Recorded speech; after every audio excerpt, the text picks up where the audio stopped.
Muy buenos días, como siempre para nosotros más que un placer poder llegar a sus hogares, poder tener contacto con ustedes, una entrega más de su programa Salud Elemental TV. Bueno, con la psicóloga, ¿verdad?, Andrea Belén, hoy no está con nosotros, queremos enviarle un saludo desde acá, esperando que esté todo bien. Y hoy tenemos un programa muy especial, un programa que realmente traemos un tema muy importante, con una terminología que desconocía, como conversaba con nuestra invitada, pero sé que nos vamos a nutrir bastante de esta información. Y bueno, y quiero presentar nuestra invitada. Hoy tenemos a la doctora Pamela Félix, cardióloga, internista y también psicocardióloga. Pero vamos a conversar primero y tener un poquito de información sobre la preparación, ¿verdad?, y la hoja de vida de nuestra querida invitada. La doctora Pamela Félix estudió medicina en la Universidad Autónoma de Santo Domingo. Hizo la especialidad de medicina interna en el Hospital Militar Docente Dr. Ramón de Lara. La subespecialidad en cardiología en el Instituto Dominicano de Cardiología y realizó su formación de psicocardiología en Argentina, siendo la primera médica dominicana formada en dicha especialidad. Realizó una maestría en gestión hospitalaria en España. Actualmente está cursando su segunda maestría en psicología clínica, o sea que colega nuestra, ¿verdad?, en la Universidad de INTEC, y actualmente labora en el centro SEMDOE y en el Instituto Dominicano de Cardiología. Además, que eso también me llena mucha satisfacción, es colega mía en la parte de la locución, es locutora, es políglota, también maneja el inglés, el francés, el italiano, el portugués. O sea, señores, realmente es una joya, pero más aún es también cinturón negro de taekwondo, así que ya ustedes saben. Doctora, bienvenida. Gracias, Josly. Para mí un placer estar con ustedes el día de hoy en su espacio, agradecida de la invitación. Qué bueno, le agradecemos mucho que esté con nosotros hoy en esta mañana. Y vamos a iniciar, doctora, tanto informándonos a nosotros como plataforma, como también al público que nos sigue, ¿qué es la psicocardiología y cómo nace?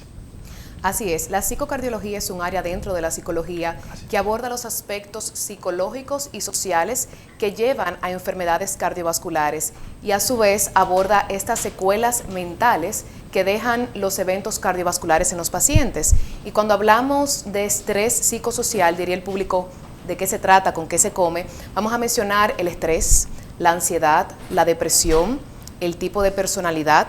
Vamos a mencionar también la ira, la soledad, el aislamiento, cómo tener algo de lo antes mencionado puede llevarnos a una enfermedad cardiovascular. Y a su vez, personas que debutan con una enfermedad cardiovascular, que tienen un infarto, que tienen que operarse, pues secundario a su enfermedad médica, pueden pues manejar estrés, manejar ansiedad, incluso caer en depresión. Que es importante nosotros poder mencionar que son de las situaciones que más vemos en nuestros consultorios en estos últimos días y en estos últimos tiempos. El hecho de las personas manejar altos niveles de ansiedad, altos niveles de estrés, verse muchas veces sin los recursos, sin las herramientas de poder enfrentar, de poder modificar, de poder menguar esta sensación y verse frente a estas circunstancias, muchas veces partiendo de una enfermedad, partiendo, como usted bien menciona, de alguna intervención quirúrgica, y verse también frente a esta situación de sentirse ansioso, estresado. ¿De qué forma nosotros podemos de igual manera concientizar al paciente de poder llevar de manera conjunta ambas necesidades? Atender esta situación fisiológica que se ha dado de manera específica, pero también estas otras cosas que se van sumando, como lo es la ansiedad, la depresión y demás posiciones o situaciones que se dan en el paciente. Así es, yo siempre, Josly, pues menciono algo que para mí tiene muchísima importancia. Desde pequeños nos enseñan a comer bien, a tener un buen peso, a hacer ejercicio, pero no nos enseñan a cuidar nuestras emociones. Y es importante saber que no porque lo diga yo, sino que lo dice la literatura, la evidencia científica, tener emociones positivas o emociones negativas repercuten así en la salud cardiovascular. Incluso hay estudios que hablan de la risa y sus beneficios en la salud cardiovascular, así como pues tener pensamientos negativos, ser pesimista, no tener un propósito en la vida, se ve que repercute de manera negativa en la salud cardiovascular. Yo creo que la clave está en el balance, la clave está en la prevención, en tratar de tener una adecuada salud, tanto física y mental, y eso empieza por lo que comemos, por lo que hacemos, cómo nos comportamos, el tipo de personalidad que podamos tener, y esto es importante. Entonces, cuando mencionaba que no nos enseñan a manejar nuestras emociones o no nos enseñan que nuestras emociones nos pueden enfermar, me refiero a que muchas veces estamos estresados o vemos personas en alta, como digo yo, me gusta usar mucho esa palabra, los vemos estresados, los vemos un poquito desbordados, ¿no? y pues tú puedes decir, no, pues yo soy así, es normal, es que así es que yo soy, así es que yo me manejo. Esa es mi esencia, como le digo yo a algunas personas, sí, pero no. Porque de a un poquito estrés que se torne mucho durante semanas, meses o años, va a pasar factura en tu salud física y en tu salud mental. Entonces es importante detectar cuando no tenemos el control de las situaciones que nos rodean, cuando algo nos supera, nos desborda, como suelo decir, y buscar la ayuda de ser necesario desde el punto de vista de salud mental. Claro. Y obvio, desde el punto de vista de cardiología, que es mi área más específica, si usted tiene alguna sintomatología, un dolor de pecho, unas palpitaciones, una falta de aire, no está de más nunca ir a un chequeo. Pero si usted todavía no siente todavía esos síntomas, valga la redundancia, sano, como usted se sienta, debe ir a un chequeo. Claro que sí, y mira, y qué bueno que usted menciona esta parte, doctora, porque nosotros en consulta trabajamos mucho lo que es la técnica cognitivo-conductual, que tiene que ver mucho con precisamente con el manejo de los pensamientos, esa posición que tenemos frente a situaciones que se nos presentan y que sin embargo primero se posiciona un pensamiento negativo antes de ver la diversidad de posibilidades que tenemos de enfrentar este problema.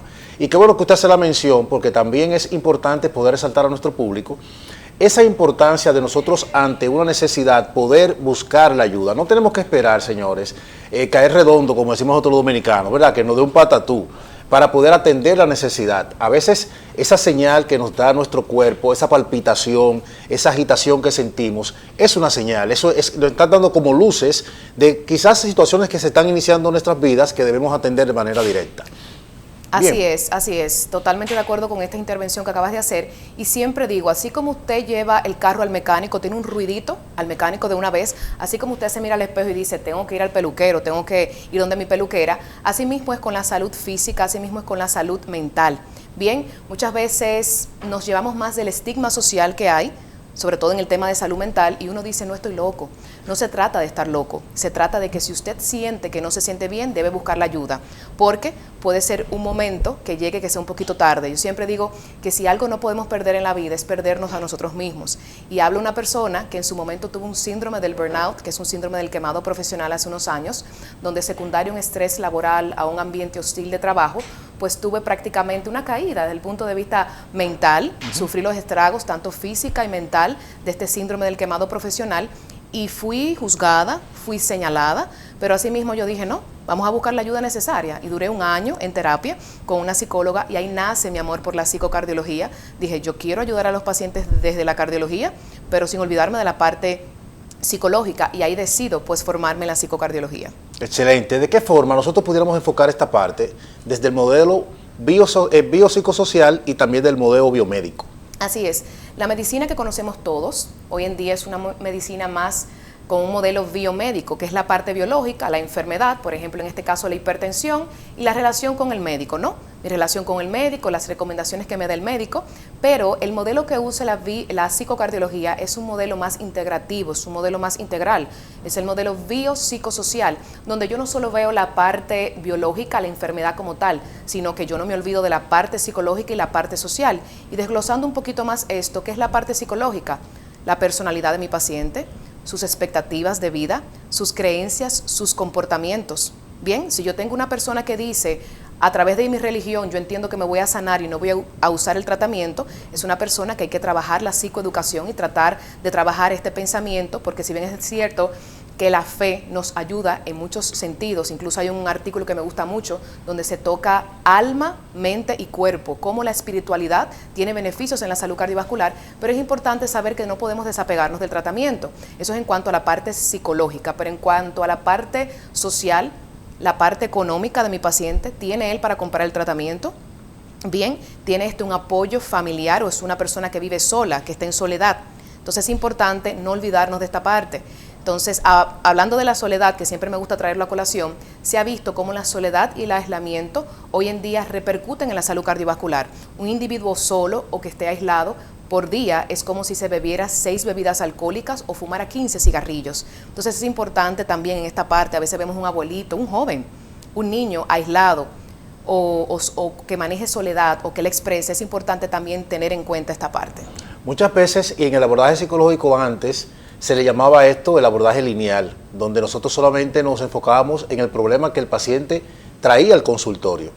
Y viéndolo desde el punto, eso que tú nos compartes, viéndolo desde el punto de vista psicológico, tiene que ver mucho también con ese abordaje sistémico, que es donde nosotros vemos cómo el paciente interactúa en los diferentes sistemas, con lo cual mantiene esa conexión a diario, la parte laboral, su relación de pareja, la forma en cómo se relaciona con sus familiares, y es la importancia de que muchas veces nosotros resaltamos en el paciente el poder tener bien pendiente la forma en cómo interactúa con cada uno de estos escenarios, porque de cierto modo, claro, tú traes una situación, traes un problema X que yo puedo darte respuesta o orientarte en esa parte. Pero tan pronto tú vuelves a esos escenarios que detonan esa reacción que tú tienes, vuelves otra vez y sientes como esa caída. Y en ocasiones el paciente pone hasta en tela de juicio la preparación o el acompañamiento que el profesional le está dando, pero no toma en cuenta que esos detonantes, como interactúan los diferentes escenarios, es lo que va provocando que tenga la misma sintomatología. Así es, y qué bueno que tocas esta parte también, me encanta, porque es importante entender que cuando tengo un paciente en la consulta, yo como cardióloga, que siempre me hablo a mí, le hablo a mi gremio, tengo que ir un poquito más allá de la simple toma de una presión, de prescribir una receta y decirle nos vemos en 15 días, nos vemos en un mes. Es importante, aunque yo sé que a veces el sistema nuestro no nos ayuda porque tenemos un gran volumen de pacientes, pero apenas en un cuarto, por decirlo así, de minuto, podemos hablar con el paciente y preguntarle cómo se encuentra usted, cómo está la casa, cómo está el trabajo, ¿hay algo que le preocupe? Porque muchas veces solamente preguntando podemos obtener esas respuestas, porque en consulta yo como cardiólogo, ¿a qué me va a contar el individuo? Sí, doctor, estoy haciendo ejercicio o salté la pastilla un día, pero si yo no pregunto, si no busco, no voy a encontrar algunas cosas. Entonces es importante ver, identificar en la consulta, como yo digo, ir un poco más allá de la misma enfermedad, entender que tengo un ser humano detrás, Así es. bien, y poder detectar algo que sea importante, algún estresor, porque muchas veces yo como cardióloga lo hago genial. Veo un paciente en consulta que tiene la presión cada vez más alta y yo digo, bueno, tengo una hipertensión resistente y me siento tan orgullosa de ir por el quinto medicamento, el quinto fármaco antihipertensivo, y cuando tú te das cuenta más allá, tú no estás tratando una hipertensión resistente, tú estás tratando un paciente que tiene una negación a la enfermedad, una resistencia, que no ha aceptado su enfermedad, entonces te dice que usa el tratamiento, pero realmente no lo está usando o está saltando las pastillas, tiene un uso irregular. Entonces no es una hipertensión resistente, por poner un ejemplo de los tantos, sino que es un paciente que tiene una negación a la enfermedad. Entonces todo eso hay que detectarlo en la consulta. Excelente, excelente. Doctora, dentro de su formación, en la parte de lo que es la psicocardiología, ¿qué es el síndrome de corazón roto y cómo puedo yo verme sumergido en dentro de este síndrome? Así es, el síndrome del corazón roto o el síndrome de Takotsubo, una palabra japonesa que significa vasija o trampa de pulpos, ¿no? Y prácticamente esta trampa de pulpo es la forma que toma el corazón cuando tiene este síndrome, que es una miocardiopatía, una afección del miocardio, del corazón secundario a un estrés físico o un estrés emocional. Cuando hablamos de un estrés físico, una fractura, bien, el uso de anestesia en un procedimiento, pero cuando hablamos de la parte emocional puede ser secundario a emociones positivas o emociones negativas. Ejemplos de emociones positivas: me gané la lotería, conseguí el trabajo, me nació un hijo. O emociones negativas: perdí el trabajo, tuve una discusión, bien, tuve una pérdida. Entonces es importante entender que ante una emoción desbordante, una emoción importante, si hay sintomatología cardíaca, que es lo que describe el síndrome, se va a comportar prácticamente como un infarto. El paciente va a presentar síntomas secundarios a un estresor previo, muchas veces, síntomas parecidos a un infarto: dolor de pecho, falta de aire, sudoración, y cuando vamos a la emergencia vamos a ver cambios en el electrocardiograma, como puede no haber cambios, y a su vez también cambios en las enzimas cardíacas, que son marcadores que me hablan del daño miocárdico. Entonces es importante, si nos fuera a pasar o vemos a alguien que luego de eso, casi siempre uno puede ver la pérdida de alguien en un funeral y a alguien le dolió el pecho, hemos visto, y personas que dicen, murió mamá y papá murió la semana de la pena, está descrito. Bien, pero debemos saber que debe haber una predisposición neurológica, psiquiátrica, genética detrás, que no todos vamos a hacer un síndrome de Takotsubo, pero estar pendiente. Estresor importante, dolor de pecho, ir a una emergencia. Este síndrome, doctora, va muy asociado a la pérdida, como usted menciona. Sí. Se puede dar mucho, se puede evidenciar en pacientes que tienen situaciones con lo que es el duelo, ¿verdad? Pero voy a dejar una pregunta sobre la mesa para que cuando volvamos de esta pausa usted me la pueda, por favor, atender. ¿Se puede abordar este paciente con síndrome de corazón roto igual que como abordamos a un paciente de duelo? Esto después de la pausa.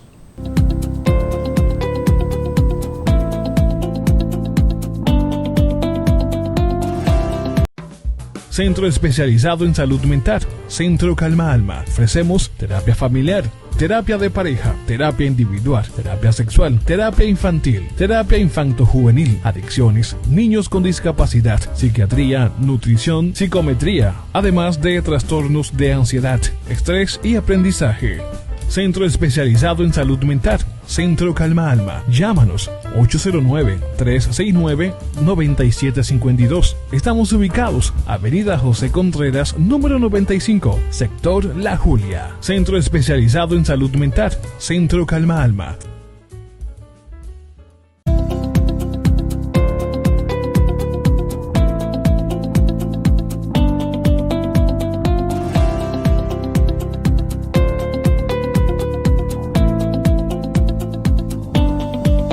Bien, retornamos con su espacio Salud Elemental TV y dejamos una pregunta la cual la doctora nos va a responder en este preciso momento.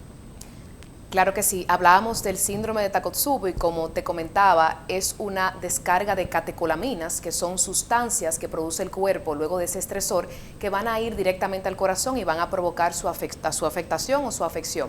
Entonces es importante que me repitas la pregunta fuera del aire porque me envolví. No, claro, le decía antes de irnos a la pausa, si se puede abordar el paciente del síndrome de corazón roto de igual forma como nosotros abordamos los pacientes con con la situación de duelo, cuando tienen esta, ¿verdad? Este enfrenta de estar en medio de un duelo, es el mismo abordaje. Así es importante entender que en la psicocardiología tenemos el abordaje del cardiólogo y el abordaje del psicólogo. En este caso, si el síndrome de Takotsubo fue secundario a una pérdida, entonces sí se aborda desde el punto de vista del duelo, ¿no? Todo va a depender del estresor que haya tenido el paciente. En este caso, si fue una pérdida, tiene ese enfoque. Si fue una situación de otro tipo de estresor, entonces ya este paciente también se trabaja en la consulta desde el enfoque del estresor que se pudo haber detectado. Pero es importante mencionar que muchas veces no tenemos un estresor aparente que podamos reconocer que nos haya llevado al Takotsubo. Muchas veces tú puedes identificar en la historia clínica, esta paciente se encontraba en una discusión con su pareja cuando presentó los síntomas, pero muchas veces el paciente te puede llegar con el cuadro y no hay un estresor aparente que tú puedas recolectar o reconocer. Pero es importante entender que el que hace un Takotsubo una vez, un síndrome del corazón roto, pues entonces puede presentar otro síndrome a futuro, a corto, a largo plazo. Entonces es importante psicoeducar, orientar a este paciente, sobre todo si podemos evidenciar una causa que lo haya llevado. En esa misma línea, doctora, relación entre soledad y aislamiento con lo que tiene que ver con las enfermedades cardiovasculares. Así es importante, como decía anteriormente, la soledad y el aislamiento, así como hablar de estrés y ansiedad, no podemos no darle la atención necesaria. Bien, una persona sola, una persona que se sienta aislada, es una persona que libera sustancias en su organismo que van a ir en detrimento de su salud cardiovascular. Probablemente no de un día para otro, pero probablemente con el pasar del tiempo. Probablemente ese abuelito que se siente solo, que no habla, que está en una mecedora el día entero, también es una persona que quizás es hipertensa, es diabética, que tiene otros factores de riesgo cardiovascular. Entonces es importante entender que esa soledad no es tan buena, porque causa estragos a nivel del organismo. Es una persona que se va a mantener con el sistema nervioso simpático, que es lo que provoca que la presión se mantenga alta, que se mantenga la frecuencia alta y lleva entonces a una presión alta, lleva arritmias cardíacas, que son trastornos del ritmo. Entonces hay que tenerlo pendiente. La evidencia científica hoy en día nos dice prestar atención a esos individuos solos o aislados porque pueden debutar con un evento cardíaco a corto o largo plazo. Muchas de las orientaciones que damos a las personas o los pacientes que tienen ese tipo de cuadro en el abordaje clínico, en el acompañamiento terapéutico, es apoyarnos en el recurso de la meditación. ¿Qué relación guarda esta práctica de la meditación, el mindfulness, verdad, que es muy utilizado en las terapias? ¿Qué relación guarda con la parte cardiovascular? Así es, el mindfulness, que es un tipo de terapia de meditación, es importante mencionar, como siempre digo, no lo digo yo, lo dice la evidencia científica, nos habla de que cuando practicamos la meditación, que es una meditación consciente, estamos conscientes de nuestra respiración, de nuestros pensamientos, de nuestros pasos, de todo lo que hacemos, aquel individuo que practica la meditación es una persona más consciente de lo que come, de lo que hace, de lo que dice, cómo reacciona ante un estímulo. No es lo mismo que tengamos una discusión que de una vez explotemos o digamos lo primero que nos viene a la cabeza, sino que pensamos lo que vamos a decir y actuamos desde la calma. Se ha visto que esta persona que practica la meditación tiene un mejor peso, mejores niveles tensionales, porque tiene una mejor regulación de sus emociones, de sus pensamientos. Entonces es importante, así como yo digo, un paciente de cardiología que use un tratamiento, no es solamente ese tratamiento que está utilizando, sino que es importante hablar del ejercicio, hablar de la meditación. Y cuando hablo del ejercicio, le digo a los pacientes, hay algo gratis que yo le voy a recomendar. Y me dicen, sí, doctora, el ejercicio. Ah, sí, doctora. Pero, obviamente, no es gratis si usted va a un gimnasio, no es que no vayan a ir, pero hay algo que es importante, y lo dice la evidencia científica, las recomendaciones de las guías clínicas. Hacer ejercicio nos ayuda para nuestra salud física, para controlar la presión, controlar el azúcar, pero también con nuestra salud mental nos ayuda el ejercicio. Claro, es importante esa parte, nosotros no seguirnos quizás acostumbrando a esta vida sedentaria, ¿verdad? Claro. El hecho que nos dejamos arropar mucho por las obligaciones, por los compromisos, y vamos dejando de lado esa parte importante. No prestamos atención al hecho de dormir bien, de alimentarnos bien, de poder sacar ese tiempo. Como usted dice, muchas personas ven como una inversión cuantiosa el hecho de ir a un gimnasio, pero salir a caminar, claro, poder tener ese espacio de disfrutar de aire puro, de tener ese espacio para consigo mismo. Y una parte importante es nosotros poder, doctora, ya como usted mencionaba hace un minuto, dar algunas recomendaciones para nosotros tener o poder alcanzar una buena salud cardiovascular. Así es, recomendaciones para individuos sanos y recomendaciones para individuos que ya tengan un diagnóstico de cardiología, porque muchas veces dicen, bueno, yo no soy hipertenso, pero tienes que cuidarte porque muchas veces nuestra genética nos lleva a enfermedades cardiovasculares, pero también nuestro comportamiento, cómo comemos, qué tanto tomamos alcohol y demás. La primera recomendación, una dieta balanceada, reducida en sal, reducida en grasas, reducida en azúcares y aumentar la ingesta de frutas y vegetales. Por otro lado, es importante la cantidad de alcohol que consumimos. Bien, en una semana las recomendaciones son unos 150 gramos de alcohol, que cuando lo llevamos a cuántos vasitos son unas 6 bebidas. Es decir, que si usted de una sentada se bebe el doble, ya usted sabe que usted está con una deuda grandísima. Entonces, por otro lado, evitar fumar. Y cuando digo fumar no es cigarrillo, es fumar, el vape, la juca, el cigarrillo, el tabaco. Por otro lado, el ejercicio es importante de 3 a 5 veces a la semana, así a grosso modo, hacer ejercicio, dormir. Mencionaste algo muy importante, el que no tiene un sueño reparador, un sueño regenerador de unas 7 u 8 horas aproximadamente, ya se ha visto, según la evidencia científica, que menos de 6 horas o ya más de 10 horas durmiendo es un factor de riesgo cardiovascular. Hay pacientes en la consulta que te dicen, doctora, si duermo 2 horas es mucho. Yo lo miro así, le digo, mire, es importante trabajar ese insomnio, ver qué le está llevando a no dormir, porque la alteración del sueño a corto y a largo plazo causa estragos en la salud cardiovascular.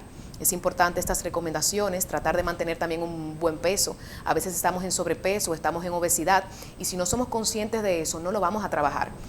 Perfecto. Doctora, ¿dónde está usted ofreciendo sus servicios como psicocardióloga, verdad? Y también como cardióloga. Así es, en cardiología estoy en SEMDOE, el número de teléfono 809-741-0000, y consulta de psicocardiología, estoy en el Instituto Dominicano de Cardiología, en Los Ríos. Pueden seguirme en las redes, @psicocardio o Pamela Félix, y mi número personal, el 809-882-8186. Excelente, doctora, muchísimas gracias. Sé que muchas personas van a estar interesadas en seguir adquiriendo más información sobre esto que usted nos ha compartido en esta mañana. Bueno, nosotros recordarles que vamos a estar o estamos en la José Contreras número 95, Centro Calma Alma.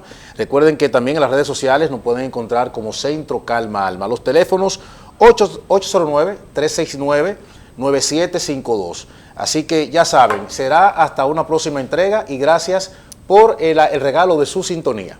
Bye.